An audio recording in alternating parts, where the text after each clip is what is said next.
Dyslexic genius here, Brett Hurt. What I'm going to talk about is a Fireside. I've assembled everything, and I'm going to show you how to oil the top end of the Fireside and a few little nuances about it. Everything's together. I've aligned the lead screw gear to the secondary gear. So now on oiling.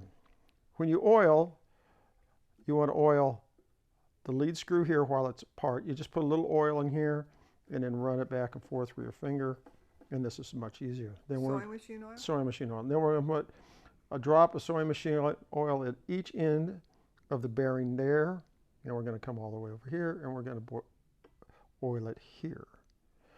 On the mandrel, I pre-oiled everything with sewing machine oil, then I assembled it. These are nice because they have an oiling hole here at the end of the end bearing of the mandrel right there, and then we have another one over here on the top. So everything's been oiled, everything runs smoothly. To oil the gear train, you only have to oil 2 gears. I've pre-oiled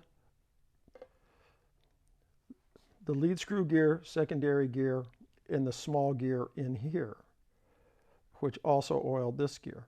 You're going to take a little bit of STP on the end of your Starbucks piece, your little stopper. I love these things. And you're just going to put the oil on that gear, and now you see how it's coming. You see how it's transferring over, and it's very quiet. Now, we didn't get that gear or this gear, so we're just going to take a wee bit of STP like that, and that's all it took. That's the nice thing about these. Now the STP will last longer than the sewing machine oil because the sewing machine oil is a lot thinner, and that way down the road, you know, if you play a lot, then you want to oil that little hole.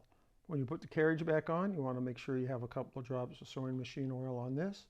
And on the back rod that goes back here that holds the carriage, you want to put a few drops of sewing machine oil on that and move everything back to get it on the shafts.